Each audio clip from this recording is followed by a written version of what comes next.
Hello there, I'm Karim Zachary and you're watching All 24 News World News Program. Up next on tonight's top stories. Tonight, Gaza bombings killed dozens in north and south. Rafah Aid Center hit. Health Ministry warns hospitals could turn into mass graves.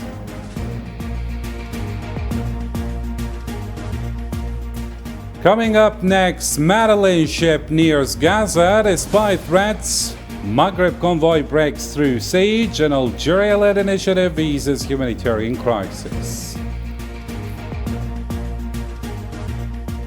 Also in our news, in relation to the Western Sahara issue, Spanish group exposes Moroccan maneuvers. Rights group slams autonomy plan as complicity, and Polisario Front rejects any deal without independence option. And in the Ukraine war, clashes intensify in the east. 7 dead in Russian strikes, prisoner swap delayed, and Russia says body return is humanitarian, not political. This story and more shortly. Welcome back to the program. First off in our news, Zionist forces launched a series of deadly strikes Sunday across the Gaza Strip, killing at least 108 Palestinians and wounding nearly 400 in just 24 hours. Airstrikes and drone attacks hit homes in Jabalia, Gaza City, and Khan Yunis, including tents sheltering displaced families. Dozens more were killed or wounded near aid distribution points in Rafah and central Gaza. The Health Ministry says the overall death toll from the ongoing genocidal war has now surpassed 54,800, with over 126,000 injured.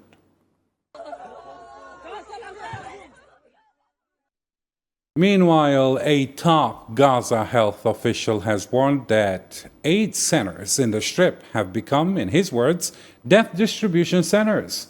Marwan Al-Hams, director of field hospitals, told our channel that Israeli forces have increasingly targeted Palestinians near food and aid points. He described the escalation as alarming, as more civilians are killed or wounded while trying to access basic necessities.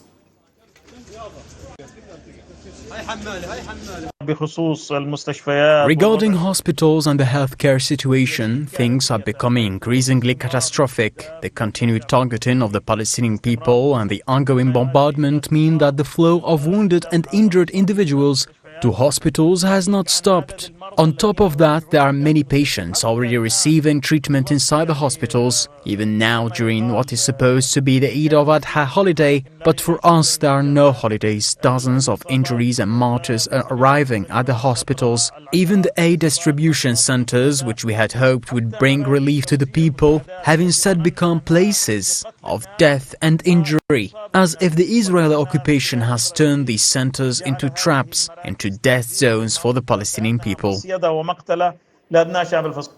For its part, the Palestinian Ministry of Health in Gaza is warning that hospitals could become graveyards within 48 hours due to critical fuel shortages.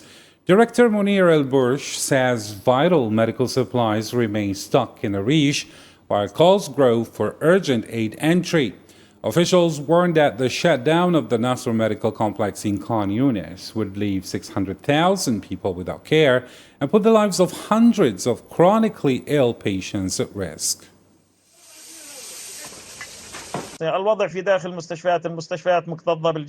situation inside the hospitals is dire. They are overcrowded with the wounded. I'm speaking to you from Nasser Medical Complex in Khan Yunis, which is now the only functioning hospital serving 650,000 people in the southern Gaza Strip. The Israeli occupation has effectively turned this hospital into an isolated island, a small patch in a vast sea, with everything around it evacuated or designated as red combat zones. This is the only remaining area, and movement in or out is prohibited. If, God forbid, the Israeli occupation advances toward the hospital, it will be forced out of service. I say this very frankly. Regarding fuel, there are only 2 days' worth of fuel left in the hospital. The World Health Organization cannot access the fuel storage site because the Israeli occupation has declared it a combat zone and blocked all access. The director of Al-Shifa Medical Complex in Gaza says most remaining health facilities are now unable to provide care. Speaking to our channel, Dr. Mohammed Abu Salmieh warned that Gaza's medical infrastructure is collapsing under the pressure of non-stop Israeli bombardment. He reported a sharp increase in casualties arriving at hospitals over the past 72 hours as fuel and medical supplies continue to run dangerously low.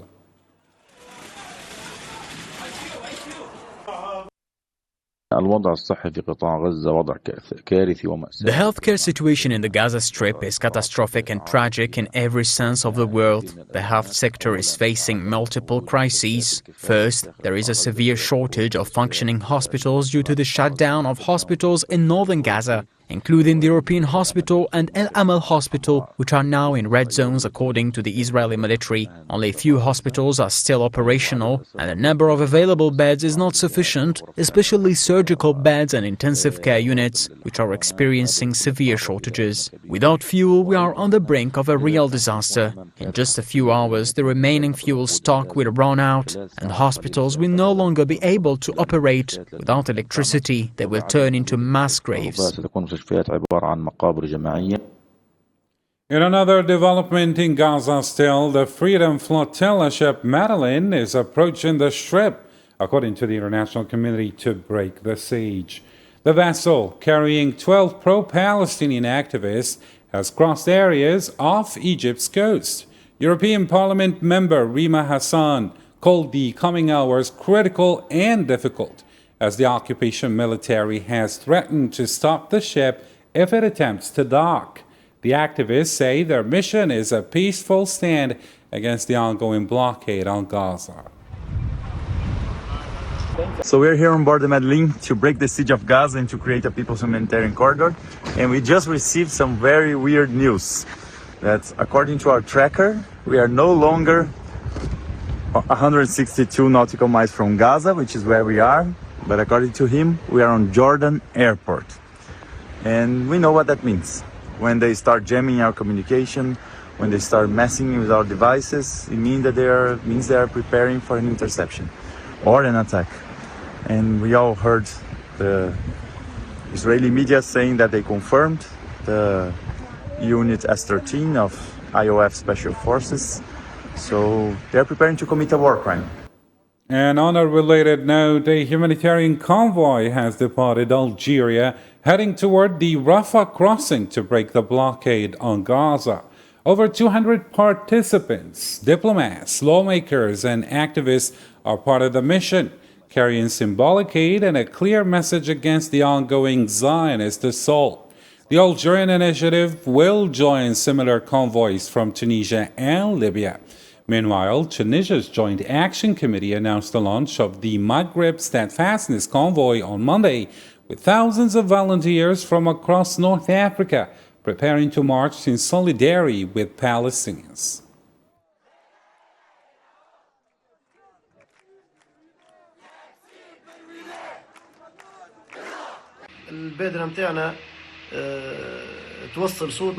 Our initiative carries the voice of the Maghreb peoples, Moroccans, Algerians, Tunisians, Libyans and Egyptians, with its great population of over 100 million, is also joining this momentum. We are doing all we can, everything within our power. This is what we are currently capable of. We are peoples, not states, and we hope everyone understands the pressure we are under. The number of participants is significant. In the first registration form alone, 7,500 people signed up, although that won't be the exact number that actually goes, and that's not even counting the constant phone calls we receive daily. Despite the ongoing siege, Algerian associations managed to bring moments of Eid al-Adha joy to Palestinian families in Gaza. The initiative, offering symbolic relief amid war and hardship, was warmly welcomed by residents as the community continues to face a campaign of genocide and forced displacement. Zara Ferjani reports now. From Gaza, a place where devastation covers the land and hunger grips its people, a simple slaughterhouse was transformed, thanks to an Algerian initiative, into a place of celebration. Even in the face of so much destruction, the Algerian people were determined to bring joy. They made sure that this Eid, hope would rise above the rubble.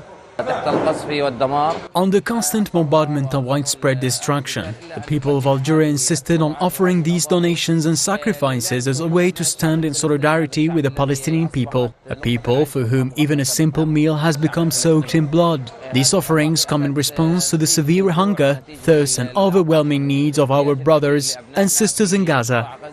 Even with livestock hard to come by and prices skyrocketing, the organizers did everything they could to get sacrificial animals for those who needed them most, displaced families, orphaned kids, and people who'd lost their homes. This is just to give them a little relief, even if just for a moment. We managed to carry out the slaughter, secure essential supplies and provide these sacrifices during one of the most difficult and dangerous times. With massive displacement ongoing, this meat will go to families who have fled their homes, orphans, and those who haven't had access to fresh meat in nearly 20 consecutive months. This Algerian move isn't just some fleeting act of kindness. It's a bold statement. A statement of shared grief, unshakable solidarity, and standing together when times are hardest. It is also an act of resistance against a siege that has dragged on for far too long, and a quiet but determined hope for a victory to come. Elsewhere in the Middle East, still in southern Lebanon to be precise, a Zionist airstrike has left one person dead and several others injured. In a statement posted on Facebook, the Lebanese Ministry of Health's Emergency Center confirmed that an Israeli drone fired two missiles at a motorcycle on a Shahabiyya Kfar highway in Tyre Governorate.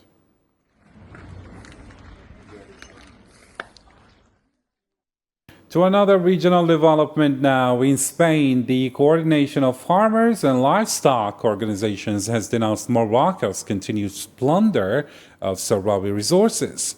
The group accused Rabat of violating international law and bypassing the European Court ruling that annulled EU deals covering Western Sahara. Activists are calling for urgent accountability meanwhile.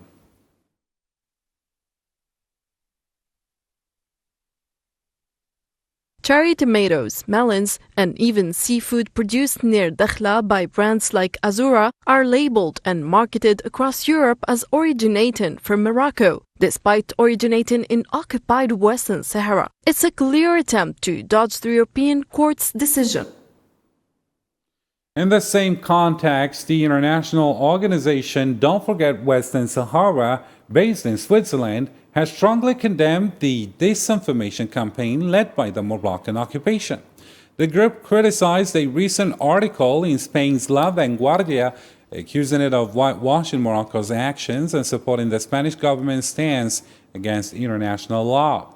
The group warned that any support for the so-called autonomy plan risks legitimizing the occupation and undermining the Sahrawi people's right to self-determination.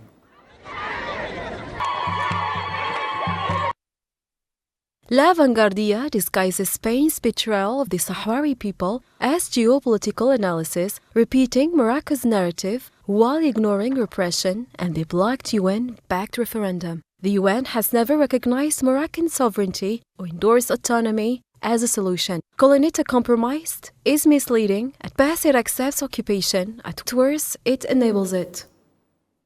Meanwhile, Kamal Fadil, the Polisario Front's representative in Australia and New Zealand, has urged the international community to uphold its legal obligations on the Western Sahara issue. Writing for Independent Australia, Fadil stressed that the Sahrawi people's right to self-determination is a fundamental principle under international law. He reaffirmed by UN resolutions dating back to 1965 and 1979. He reiterated the Polisario Front's outright rejection of any autonomy proposals that exclude independence, calling such plans a violation of international law and a denial of the Sahrawi people's legitimate struggle for liberation. And in home news, Algerian Army General Said Chengriha, Minister Delegate to the Minister of Defense and Chief of Staff of the National People's Army, reaffirmed his unwavering commitment to strengthening the Army's traditions to inspire its personnel. Speaking at the Ministry of National Defense headquarters during Eid al-Adha congratulatory ceremony, Shangriha highlighted the occasion as a moment to encourage the military to redouble their perseverance and dedication in serving the nation. It is also an occasion I always strive to seize in order to organize this symbolic ceremony aimed at consolidating the traditions of the People's National Army and encouraging our officers and personnel to redouble their continuous efforts and perseverance in the service of the nation's highest interests.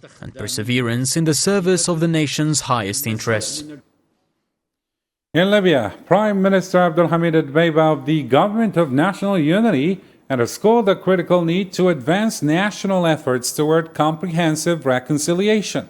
During Eid al-Adha greeting ceremony in Misrata municipality on Saturday evening, Dbeiba emphasized enhancing direct communication between the government, local municipalities, and communities to reinforce unity, bolster security and stability, and improve public services throughout Libya.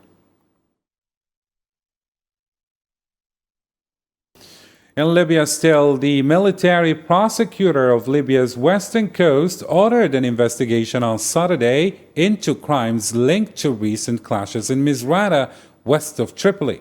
The Western Coast Military Region stated that this step aims to uphold stability, enforce the rule of law, and prevent violations that could disrupt civil peace in the area.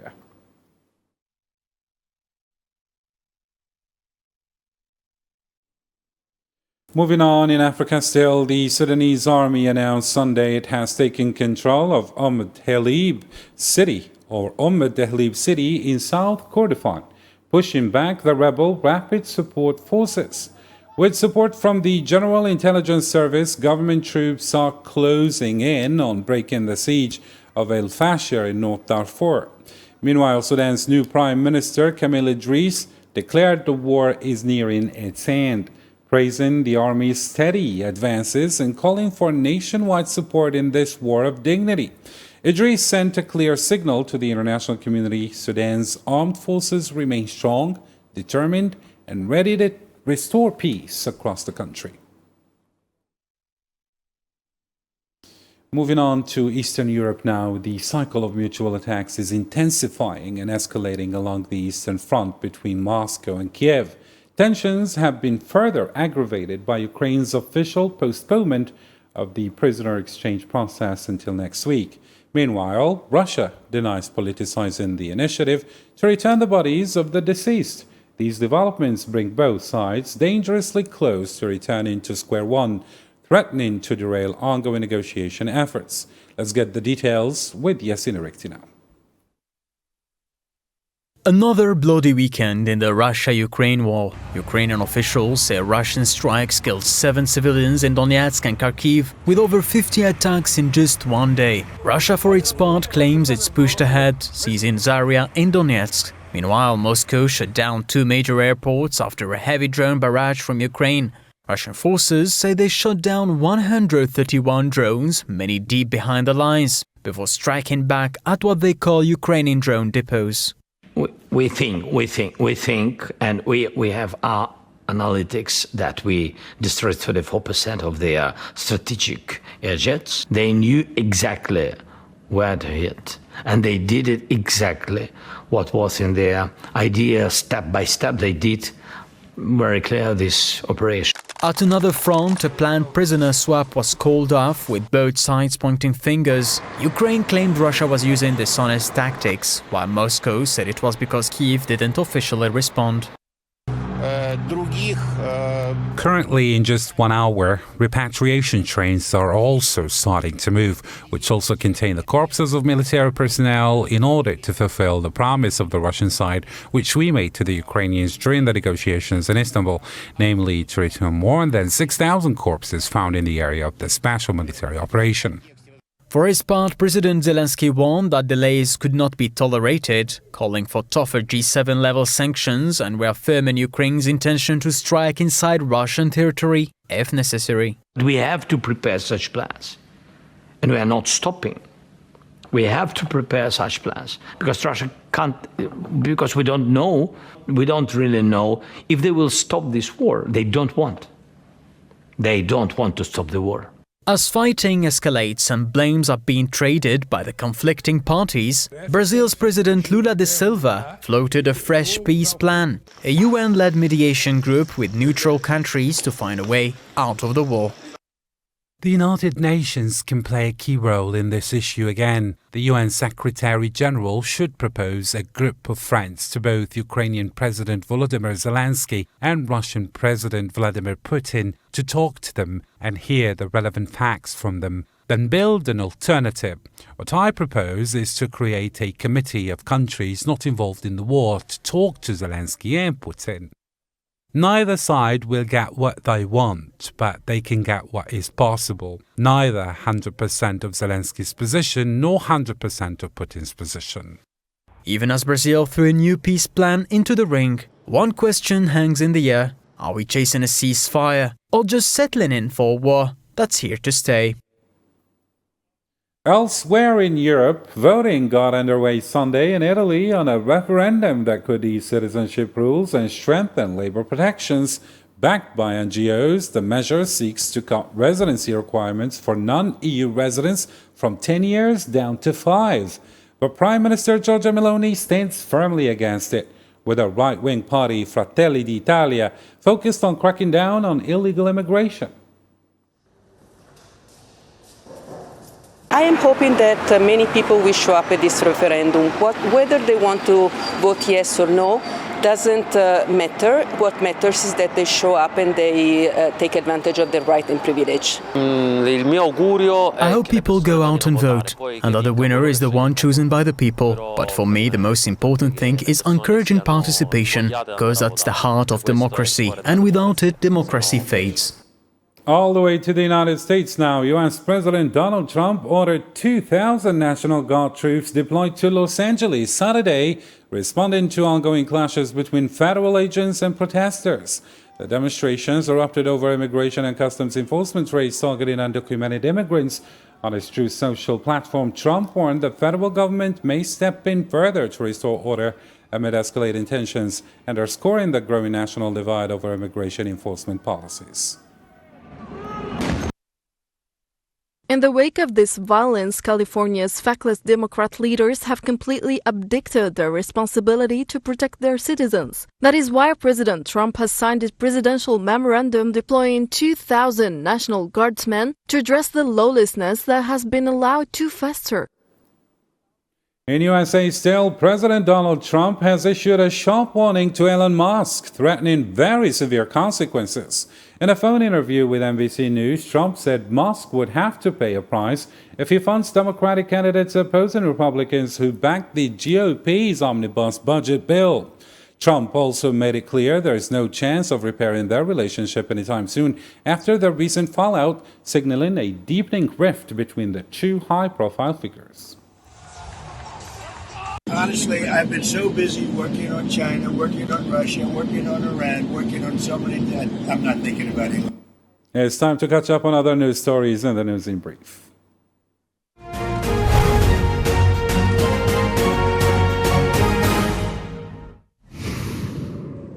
West Darfur's Emergency Committee reported 4 deaths from cholera in Al Junaina, with 2 more under medical observation. Sudanese media suggest the actual number of cases is higher, as many die before reaching hospitals or avoid them altogether. The ongoing war and collapsed health system have worsened the outbreak spread. A shocking scene in Colombia. Senator and presidential hopeful Miguel Uribe Turbay is in critical condition after being shot 3 times, including twice in the head during a campaign rally in Bogota. Authorities say the suspected gunman is a 15-year-old boy, now in custody. President Gustavo Petro condemned the attack as a blow to democracy, while an investigation is underway with a reward offered for any information. The Australian government has called the US tariffs imposed under the Trump administration unjustified and demanded their complete removal, just partial or temporary measures. Trade Minister Dan Farrell said Australia seeks fair, balanced trade that supports its economic interests and global competitiveness. He added that the country plans to expand its free trade agreements to offset the impact of US tariffs. In its latest outlook, the U.S. Energy Information Administration is forecasting a sharp 88% surge in spot natural gas prices during the second half of this year. The agency also expected U.S. natural gas production to climb to 2.97 billion cubic meters per day, surpassing the record set in 2023. The Energy Information Administration notes that rising prices will likely encourage producers to ramp up drilling activity and boost investment across the sector. And finally in our news, the Algerian national football team landed tonight in Stockholm, gearing up for a friendly fixture against Sweden next Tuesday at the Strawberry Arena. Head coach Vladimir Petkovic's delegation includes 23 players out of the 29 initially called up as they prepare to face the Swedish side on their home turf. The friendly marks an important test ahead of the upcoming international fixtures for the Desert Warriors. No, bien sûr, c'est important. We know this is an important match. For us, there is no such thing as a friendly match. This game will allow us to prepare well for upcoming challenges. Of course, we are going to try to win against Sweden. The atmosphere within the national team is excellent. We've achieved good results in the World Cup qualifiers. Every match we play is important, so this is a key stage in preparing for what's ahead. And with this, we reach the end of our news for tonight. For more updates, you can always visit our social media platforms as well as our website. On behalf of all 24 News team, thank you for tuning into our channel. Until next time, take care.